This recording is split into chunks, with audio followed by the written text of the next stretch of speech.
বৈষম্যবিরোধী ছাত্র আন্দোলনে সাহসী যোদ্ধারা জুলাই ২৪-এর প্রকৃত নায়ক এ স্লোগানকে সামনে রেখে পালিত হলো দি হিরোস অব ঝিনাইদহ।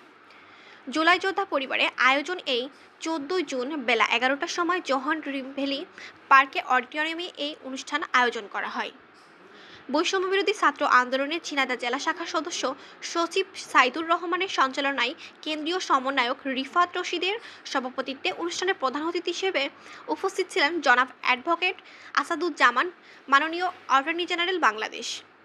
বিশেষ অতিথি হিসেবে উপস্থিত ছিলেন আলহাজ অ্যাডভোকেট এম মজিদ, বাংলাদেশ জাতীয়তাবাদী দল বিএনপি ঝিনাইদহ জেলা শাখা, ডক্টর এম মমতাজুল করিম সভাপতি, ইসলামী আন্দোলন বাংলাদেশ ঝিনাইদহ জেলা শাখা অধ্যাপক আলী ওজম মোহাম্মদ আবু বকর, আমির বাংলাদেশ জামায়াতে ইসলামী ঝিনাইদহ জেলা শাখা, সাখাওয়াত হোসেন সভাপতি, গণ অধিকার পরিষদ ঝিনাইদহ জেলা শাখা, ডক্টর মোহাম্মদ মনিরুল ইসলাম কনসালটেন্ট ২৫০ শয্যা বিশিষ্ট জেনারেল হাসপাতাল ঝিনাইদহ, মোহাম্মদ মোফাজ্জেল হোসেন সভাপতি, চেম্বার অব কমার্স ঝিনাইদহ।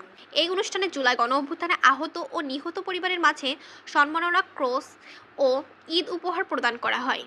এছাড়াও অনুষ্ঠানে ঝিনাইদহে জুলাই গণঅভ্যুত্থানে নেতৃত্ব দানকারী ও অংশগ্রহণকারী রাজনৈতিক সংগঠন, ছাত্র সংগঠন, সামাজিক ও স্বেচ্ছাসেবী সংগঠনের নেতৃকর্মীরা উপস্থিত ছিলেন।